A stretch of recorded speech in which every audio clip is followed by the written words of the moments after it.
روى البغوي في كتابه التفسير عن الضحاك بن مزاحم قال: كانت الأرض في زمان آدم عليه السلام بيضاء مؤنقة، لا يأتي الآدمي شجرة إلا أصاب ثمرة عظيمة، وكان البحر طيبا عذبا يشرب منه كالأنهار، وكان الأسد يمر بالبقر والآدمي فلا يؤذيه، فلما قتل قابيل هابيل شاكت الأشجار ونقصت الثمار وتغيرت الأرض ومن عليها، وقصد الوحش الدواب والإنسان، وصار ماء البحر مالحا زعافا. ما أكرم الخلق على الله إذا هم أطاعوا أمره. هو الذي خلق لكم ما في الأرض جميعا. النبي صلى الله عليه وسلم وصف لنا الحياة الطيبة التي لا أطيب منها حين تخلو الأرض من الشرك والظلم، فقال صلى الله عليه وسلم متلهفا على هذه الحياة، يقول صلى الله عليه وسلم: يا طوب عيش بعد عيسى عليه السلام 3 مرات، يا طوب عيش بعد عيسى عليه السلام، يملأ الأرض عدلا وقسطا كما ملئت جورا وظلما، يقتل الخنزير ويدق الصليب ويبطل الجزية فلا دين إلا الإسلام، ويقاتل عليه فالملة واحدة، ويملأ الإسلام الأرض كما تملأ مياه الآبار. قال صلى الله عليه وسلم: فيؤذن ساعة إذن للسماء فتنزل قطرها المبارك وصيبها النافع، فترسل السماء مطرا عظيما لا يكن منه بيت مدر ولا وبر، حتى تغسل الأرض وتعود كالزلفة البيضاء.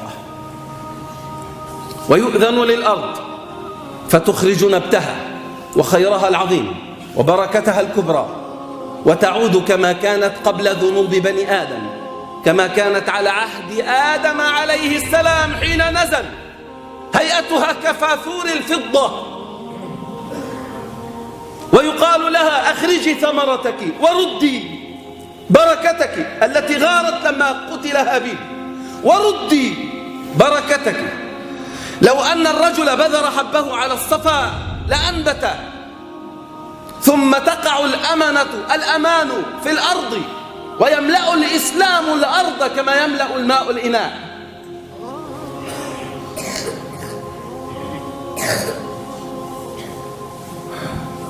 تأكل الجماعة ساعتئذ في ظل السبلة الواحدة، وتأكل الجماعة والعصابة من 10 إلى 40 من حبة الرمان الواحدة، ثم تستظل بقشرتها بقحفها، ويحمل عنقود العنب وقر بعير على ظهر البعير الكبير، يجتمع عليه النفر فيشبعهم، يجتمع عليه النفر ذو العدد الكبير فكل يأخذ حظه من العنب. ويبارك في الرسل في اللبن، يبارك في الرسل، تسمن دواب الأرض جدا حتى يبارك في الرسل، حتى إن اللقحة الواحدة من الإبل تكفي فئاما من الناس، واللقحة من البقر تكفي قبيلة من الناس، واللقحة من الغنم تكفي الفخذ من الناس.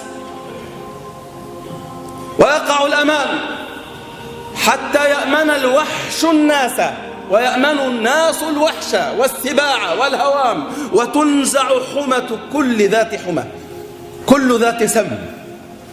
ويمر الرجل على الأسد الهصور فلا يضره، ويعبث الصبي بأذنه فلا يهيجه ذلك، والأسد يرعى مع الإبل، والنمار مع البقر، والذئاب مع الغنم كأنها كلبها يحرسها.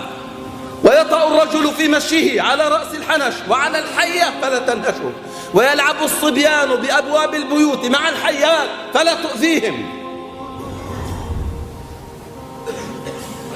ثم يرفع الله الشحناء والبغضاء من قلوب الناس، ويرفع الله الحسد، ويفيض المال فلا يقبله أحد، حتى إن الفرس العربية العظيمة تباع بالدريهمات القليلة، والثور يباع بكذا وكذا من المال، يباع الثور بالمال الكثير. قالوا: يا رسول الله ما يرخص الفرس؟ قال: لا تركب لحروب أبدا، أمان. لا تركب لحروب أبدا. قال وما يغلي الثور؟ قال تحرث الأرض كلها.